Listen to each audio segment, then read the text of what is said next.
Listen to me, please. You're like me, a Homo sapiens, a wise human. Life, a miracle in the universe, appeared around 4 billion years ago, and we humans, only 200,000 years ago. Yet we have succeeded in disrupting the balance that is so essential to life. Listen carefully to this extraordinary story, which is yours, and decide what you want to do with it.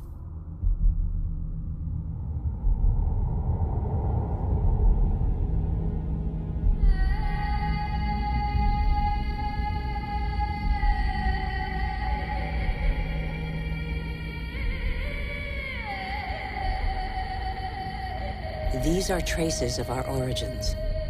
At the beginning, our planet was no more than a chaos of fire. A cloud of agglutinated dust particles, similar to so many similar clusters in the universe. Yet this was where the miracle of life occurred.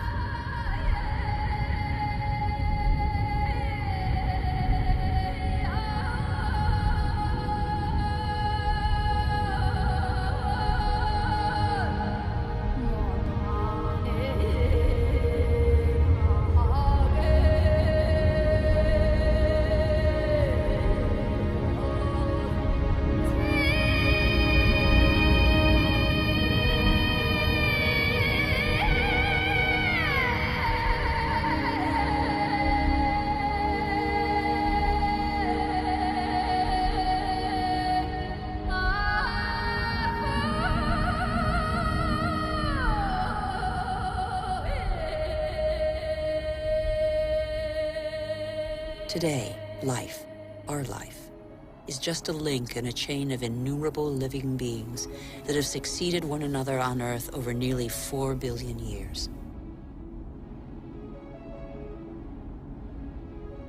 And even today, new volcanoes continue to sculpt our landscapes. They offer a glimpse of what our Earth was like at its birth. Molten rock surging from the depths, solidifying, cracking, blistering or spreading in a thin crust before falling dormant for a time.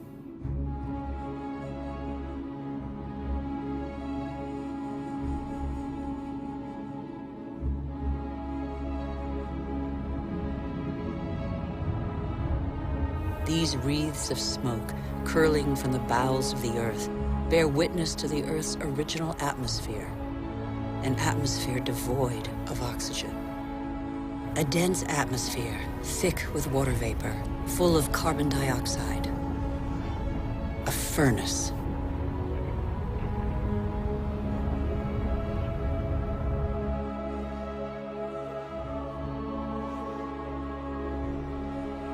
The Earth cooled. The water vapor condensed and fell in torrential downpours.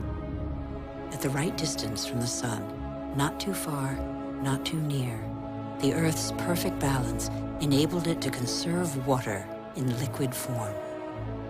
The water cut channels.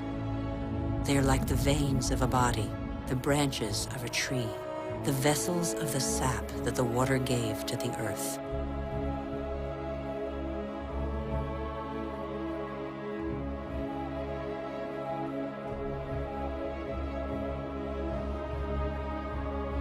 The rivers tore minerals from the rocks and gradually added them to the fresh water of the oceans.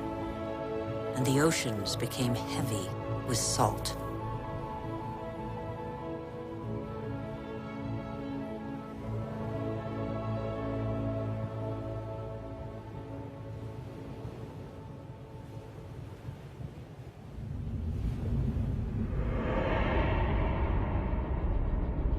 Where do we come from?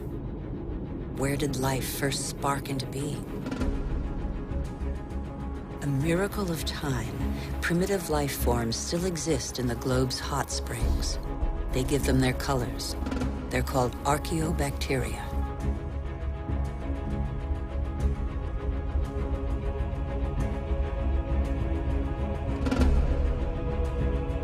They all feed off the Earth's heat. All except the cyanobacteria, or blue-green algae. They alone have the capacity to turn to the sun to capture its energy. They are a vital ancestor of all yesterday's and today's plant species. These tiny bacteria and their billions of descendants changed the destiny of our planet. They transformed its atmosphere.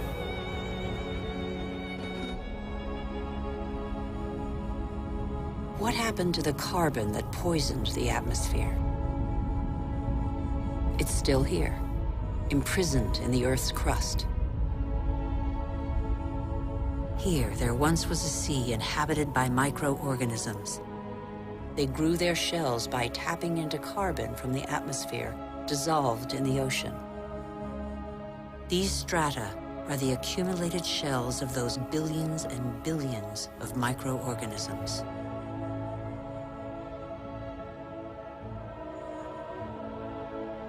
Thanks to them, the carbon drained from the atmosphere and other life forms could develop. It is life that altered the atmosphere. Plant life fed off the sun's energy, which enabled it to break apart the water molecule and take the oxygen. And oxygen filled the air. The Earth's water cycle is a process of constant renewal. Waterfalls, water vapor, clouds, rain, springs, rivers, seas, oceans, glaciers. The cycle is never broken. There's always the same quantity of water on Earth.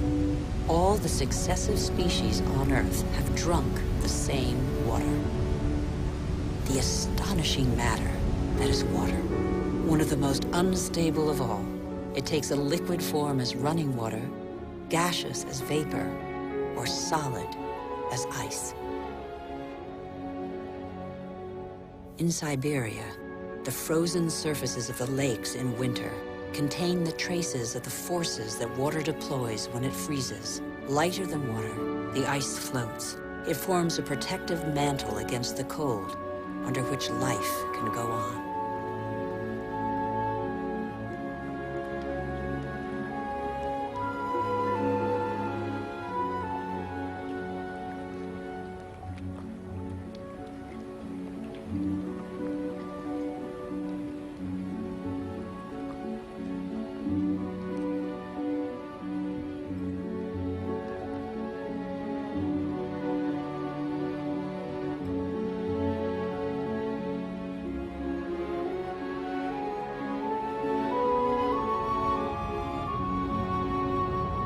The engine of life is linkage.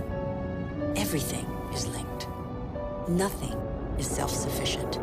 Water and air are inseparable, united in life and for our life on Earth. Sharing is everything.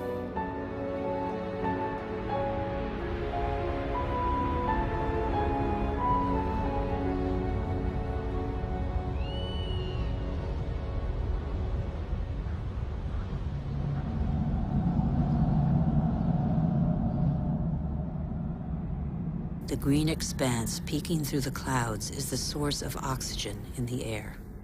70% of this gas, without which our lungs cannot function, comes from the algae that tint the surface of the oceans.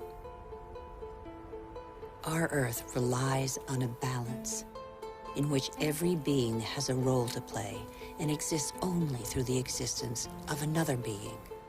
A subtle, fragile harmony that is easily shattered.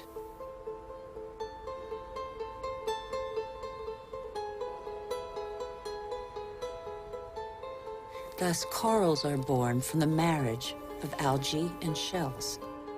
Coral reefs cover less than 1% of the ocean floor, but they provide a habitat for thousands of species of fish, mollusks, and algae. The equilibrium of every ocean depends on them.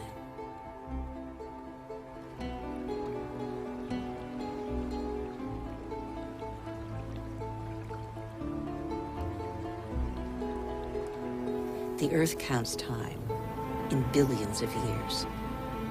It took more than 4 billion years for it to make trees. In the chain of species, trees are a pinnacle, a perfect living sculpture. Trees defy gravity. They are the only natural element in perpetual movement toward the sky. They grow unhurriedly toward the sun that nourishes their foliage.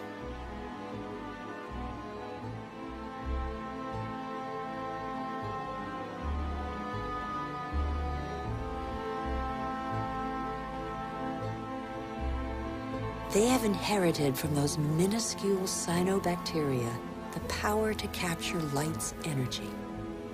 They store it and feed off it, turning it into wood and leaves, which then decompose into a mixture of water, mineral, vegetable, and living matter.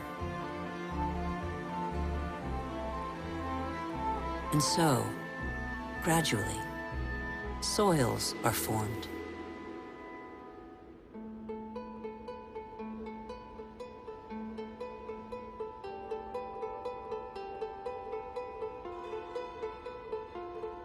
Soils teem with the incessant activity of microorganisms feeding, digging, aerating, and transforming.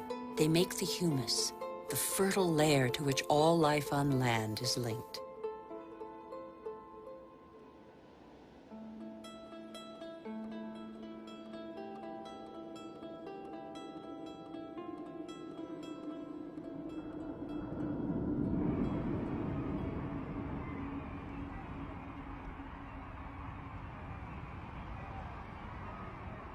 What do we know about life on Earth?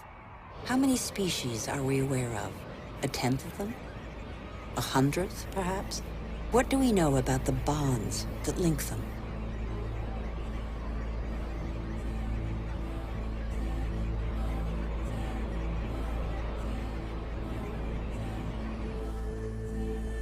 The Earth is a miracle. Life remains a mystery.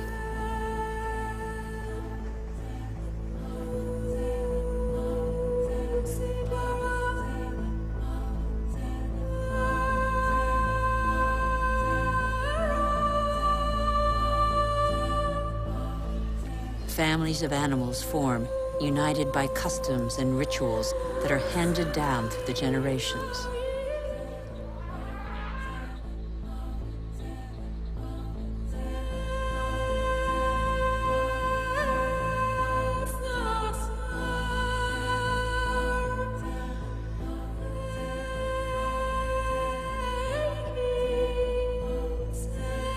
Some adapt to the nature of their pasture, and their pasture adapts to them. And both gain. The animal sates its hunger, and the tree can blossom again.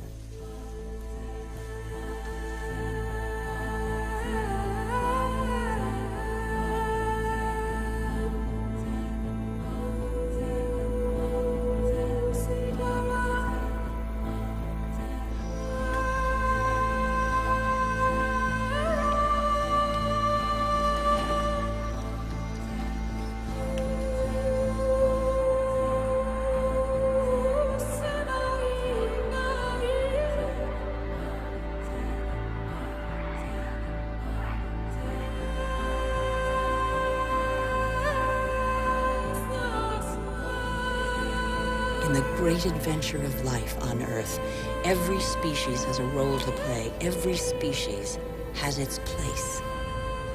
None is futile or harmful. They all balance out.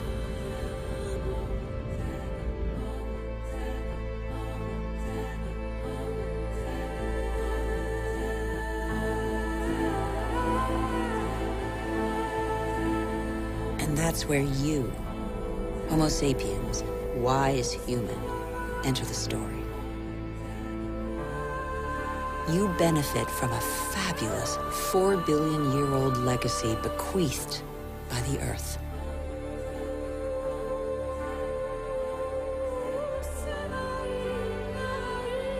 You're only 200,000 years old, but you have changed the face of the world. Despite your vulnerability, you have taken possession of every habitat and conquered swaths of territory like no other species before you.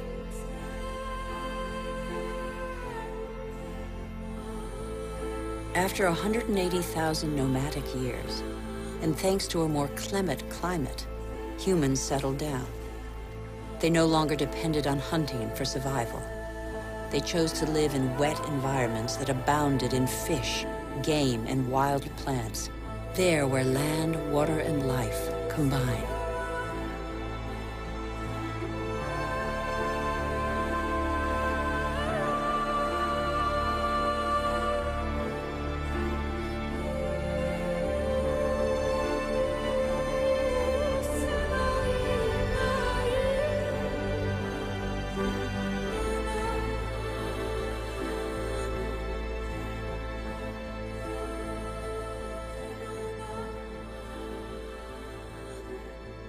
Even today, the majority of humankind lives on the continent's coastlines or the banks of rivers and lakes.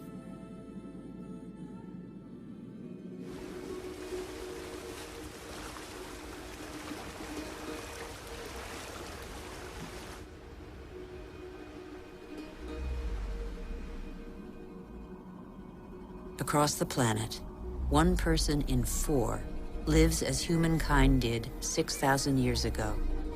Their only energy, that which nature provides, season after season. It's the way of life of 1.5 billion people, more than the combined population of all the wealthy nations.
But life expectancy is short, and hard labor takes its toll. The uncertainties of nature weigh on daily life. Education is a rare privilege.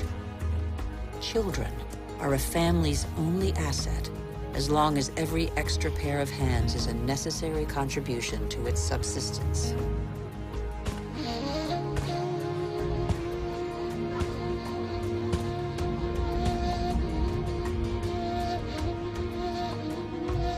Humanity's genius is to have always had a sense of its weakness.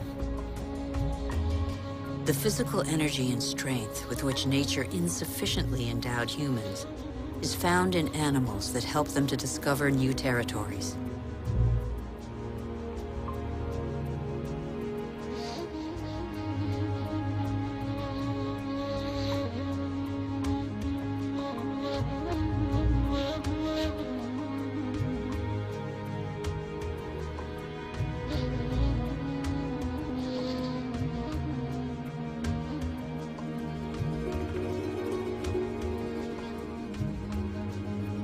But how can you conquer the world on an empty stomach? The invention of agriculture turned our history on end. It was less than 10,000 years ago. Agriculture was our first great revolution.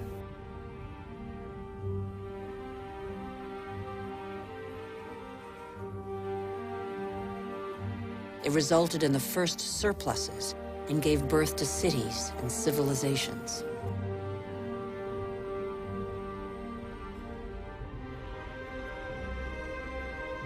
The memory of thousands of years scrabbling for food faded. Having made grain the yeast of life, we multiplied the number of varieties and learned to adapt them to our soils and climates.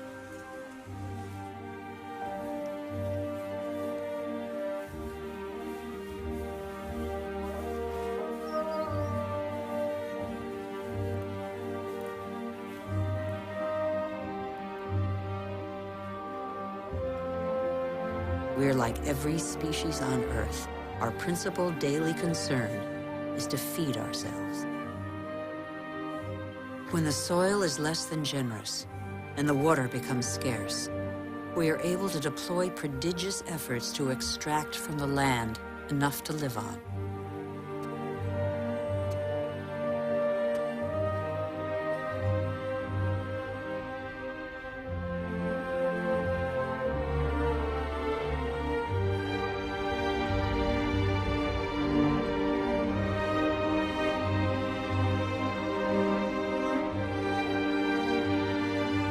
Humans shape the land with the patience and devotion that the earth demands in an almost sacrificial ritual performed over and over.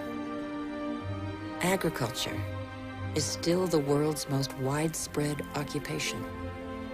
Half of humankind tills the soil, over 3/4 of them by hand.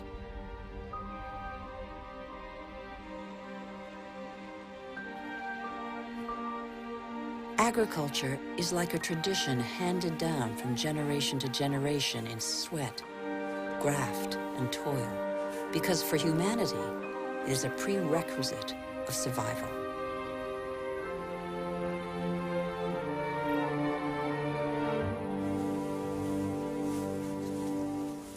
But after relying on muscle power for so long, humankind found a way to tap into the energy buried deep in the earth.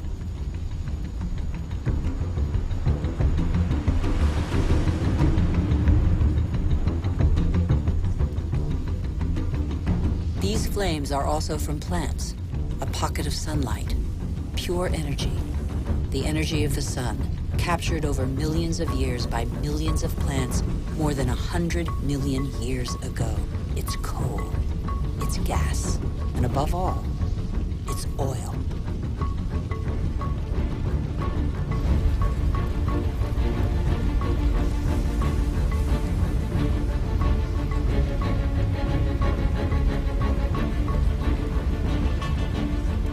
And this pocket of sunlight freed humans from their toil on the land. With oil began the era of humans who break free of the shackles of time. With oil, some of us acquired unprecedented comforts. And in 50 years, in a single lifetime, the Earth has been more radically changed than by all previous generations of humanity.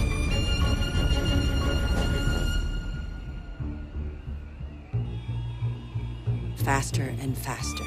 In the last 60 years, the Earth's population has almost tripled, and over 2 billion people have moved to the cities. Faster and faster. Shenzhen in China, with its hundreds of skyscrapers and millions of inhabitants, was just a small fishing village barely 40 years ago. Faster and faster. In Shanghai, 3,000 towers and skyscrapers have been built in 20 years. Hundreds more are under construction. Today, over half of the world's 7 billion inhabitants live in cities.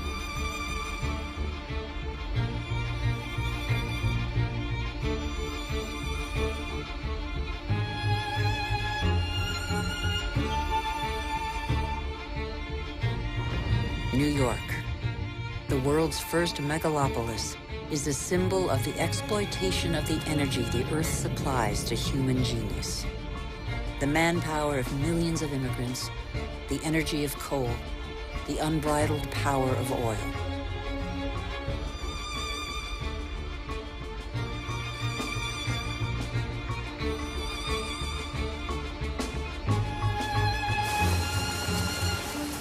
America was the first to harness the phenomenal, revolutionary power of black gold.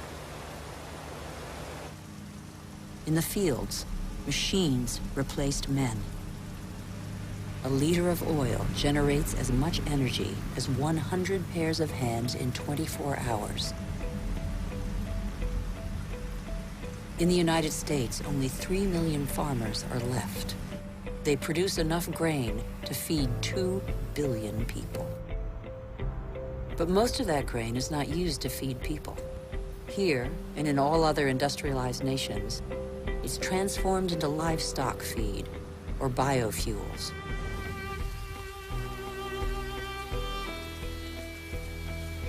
The pocket of sunshine's energy chased away the specter of drought that stalked farmland. No spring escapes the demands of agriculture, which accounts for 70% of humanity's water consumption. In nature, everything is linked. The expansion of cultivated land and single-crop farming encouraged the development of parasites. Pesticides, another gift of the petrochemical revolution, exterminated them. Bad harvests and famine became a distant memory.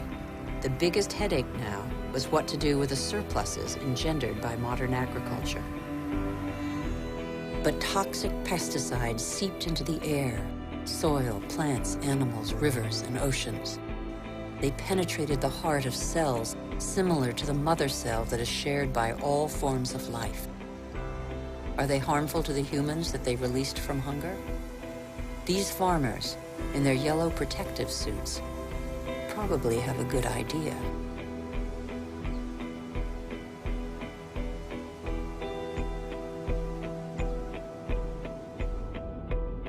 Then came fertilizers, another petrochemical discovery. They produced unprecedented results on plots of land thus far ignored.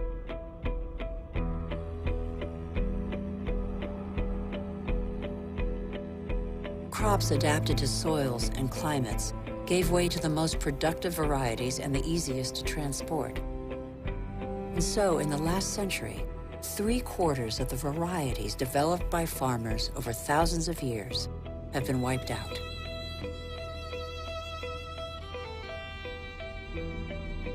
As far as the eye can see, fertilizer below, plastic on top. The greenhouses of Almeria in Spain are Europe's vegetable garden. A city of uniformly sized vegetables waits every day for the hundreds of trucks that will take them to the continent's supermarkets. The more a country develops, the more meat its inhabitants consume.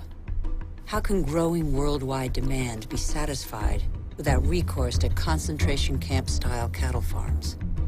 Faster and faster, like the life cycle of livestock which may never see a meadow.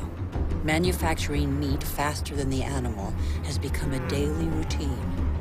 In these vast food lots trampled by millions of cattle, not a blade of grass grows. A fleet of trucks from every corner of the country brings in tons of grain, soy meal, and protein-rich granules that will become tons of meat.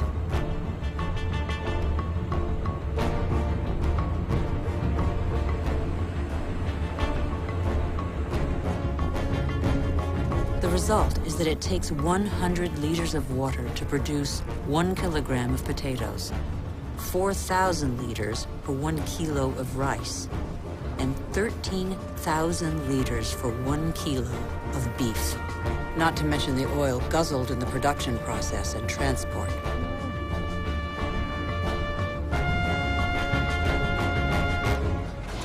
Our agriculture has become oil-powered.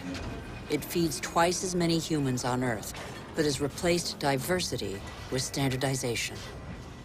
It has offered many of us comforts we could only dream of, but it makes our way of life totally dependent on oil.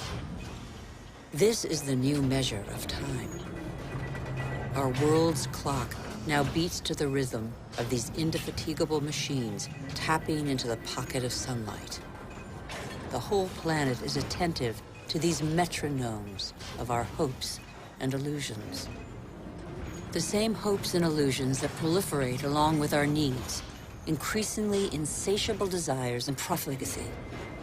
We know that the end of cheap oil is imminent, but we refuse to believe it.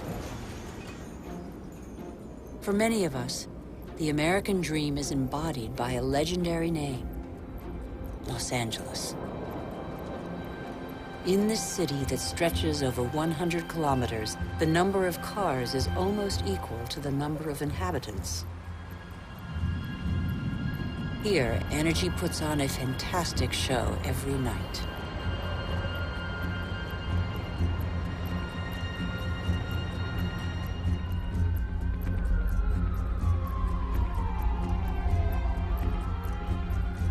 The days seem to be no more than the pale reflection of nights that turn the city into a starry sky.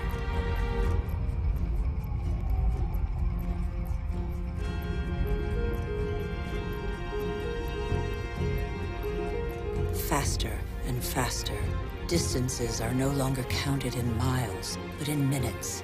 The automobile shapes new suburbs where every home is a castle, a safe distance from the asphyxiated city centers, and where neat rows of houses huddle around dead-end streets. The model of a lucky few countries has become a universal dream preached by televisions all over the world. Even here in Beijing, it is cloned, copied, and reproduced in these formatted houses that have wiped pagodas off the map.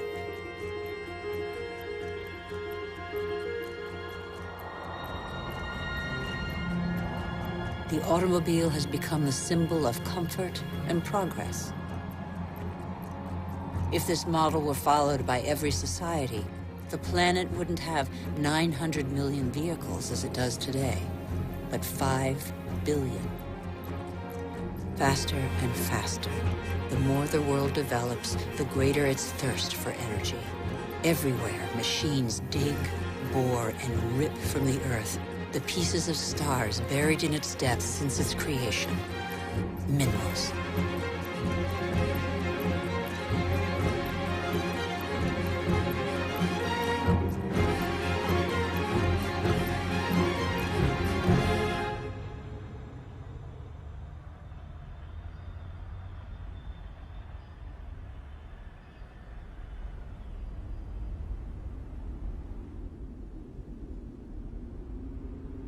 As a privilege of power, 80% of this mineral wealth is consumed by 20% of the world's population. Before the end of this century, excessive mining will have exhausted nearly all the planet's reserves.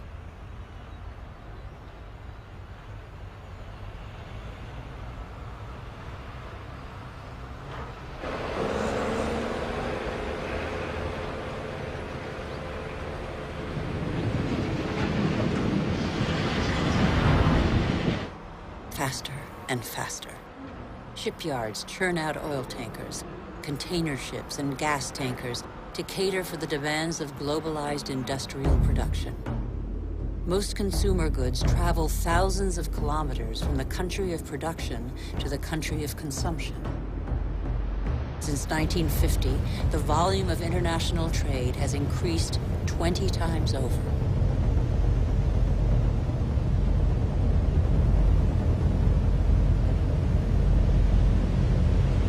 90% of trade goes by sea.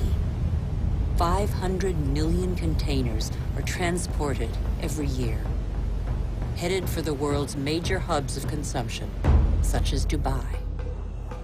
Dubai is a sort of culmination of the Western model, a country where the impossible becomes possible, building artificial islands in the sea, for example. Dubai has few natural resources. But with the money from oil, it can bring millions of tons of material and workers from all over the planet. Dubai has no farmland, but it can import food.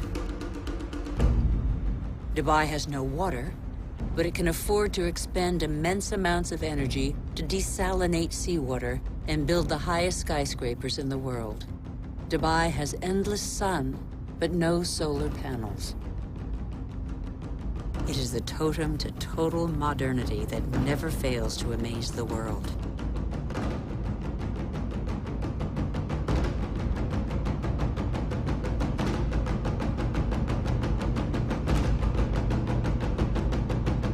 Dubai is like the new beacon for all the world's money.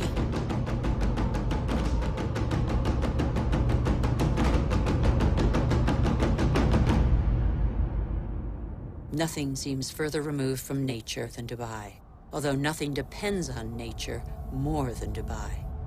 Dubai is a sort of culmination of the Western model. We haven't understood that we're depleting what nature provides.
Since 1950, fishing catches have increased five-fold, from 18 to 100 million metric tons a year.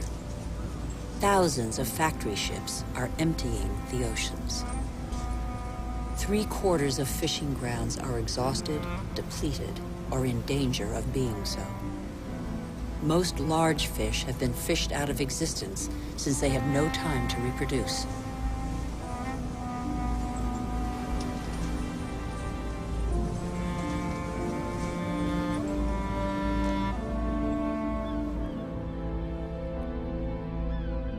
We are destroying the cycle of a life that was given to us.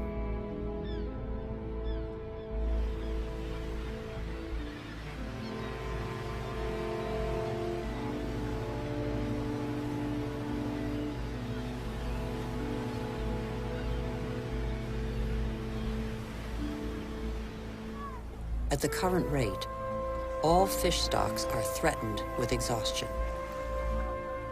Fish is the staple diet of 1 in 5 humans.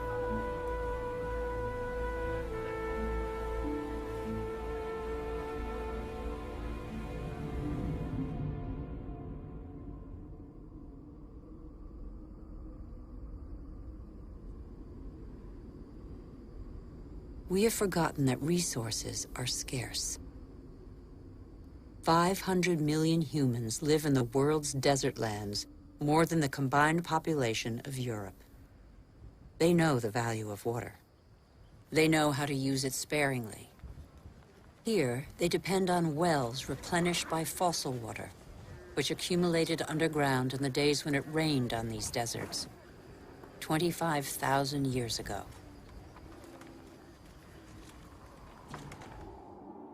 Fossil water also enables crops to be grown in the desert to provide food for local populations.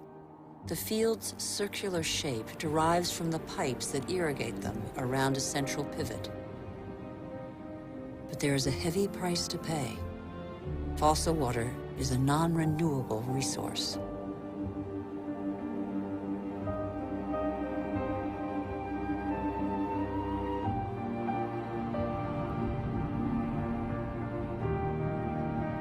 In Saudi Arabia, the dream of industrial farming in the desert has faded. As if on a parchment map, the light spots on this patchwork show abandoned plots. The irrigation equipment is still there, the energy to pump water also. But the fossil water reserves are severely depleted.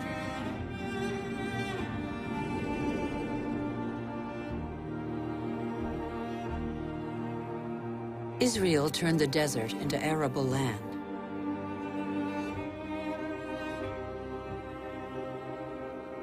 Even though these hothouses are now irrigated drop by drop, water consumption continues to increase along with exports.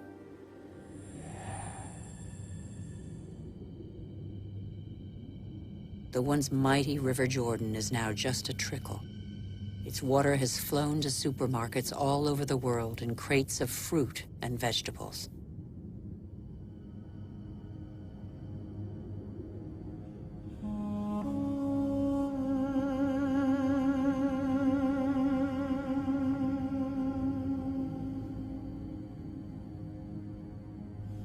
The Jordan's fate is not unique.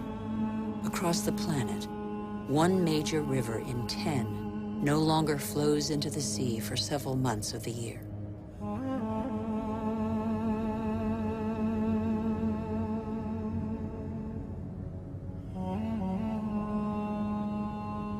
Deprived of the Jordan's water, the level of the Dead Sea goes down by over 1 meter per year.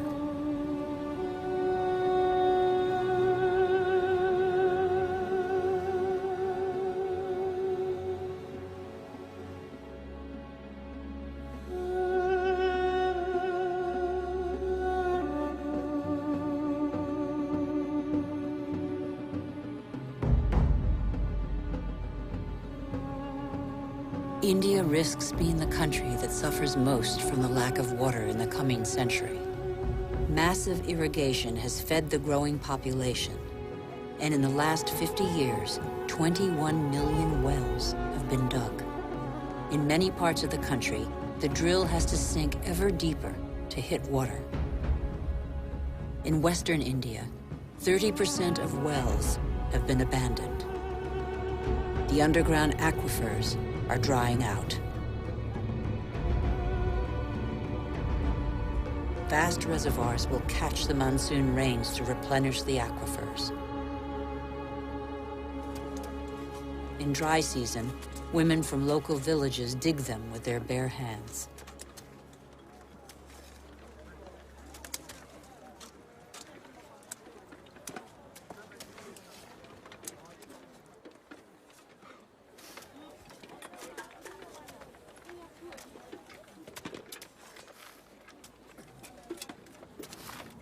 Thousands of kilometers away, 800 to 1,000 liters of water are consumed per person per day. Las Vegas was built out of the desert. Millions of people live there. Thousands more arrive every month. The inhabitants of Las Vegas are among the biggest consumers of water in the world.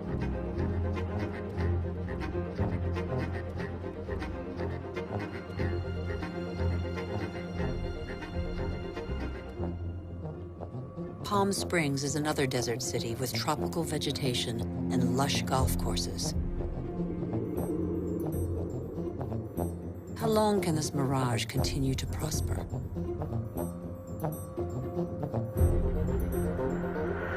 The Earth cannot keep up.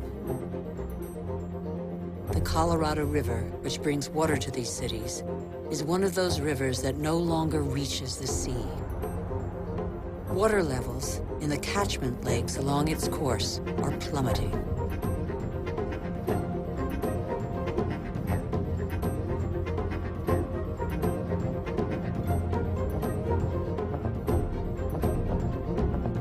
Water shortages could affect nearly 2 billion people before 2025.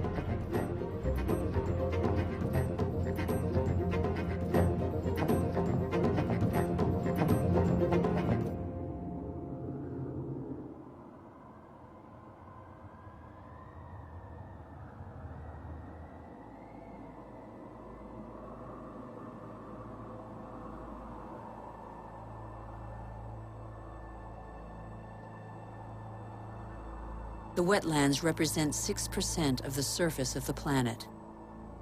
Under their calm water lies a veritable factory where plants and microorganisms patiently filter the water and digest all the pollution. These marshes are indispensable environments for the regeneration and purification of water. They are sponges that regulate the flow of water. They absorb it in the wet season and release it in the dry season.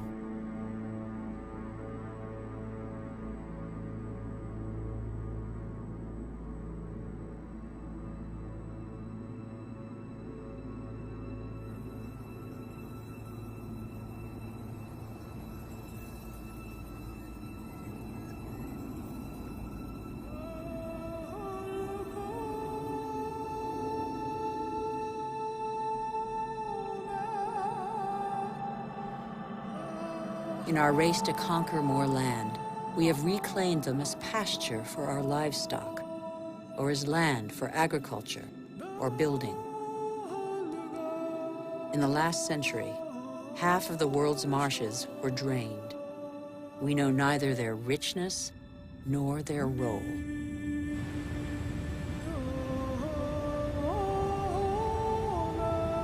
All living matter is linked. Water, air, soil, trees. The world's magic is right in front of our eyes.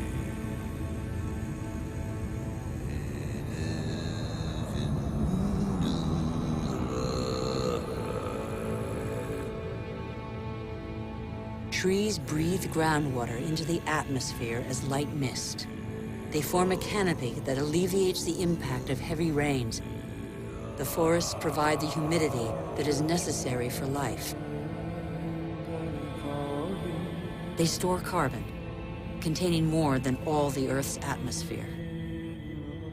They are the cornerstone of the climactic balance on which we all depend.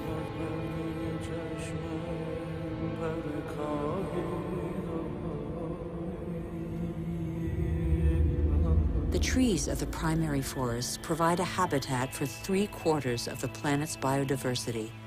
That's to say, of all life on Earth.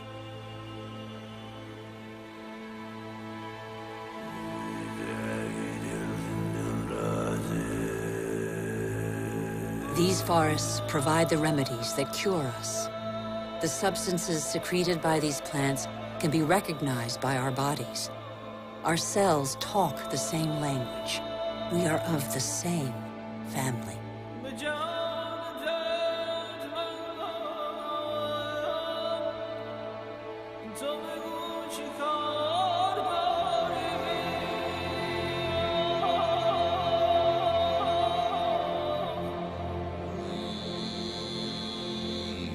But in barely 40 years, the world's largest rainforest, the Amazon, has been reduced by 20%.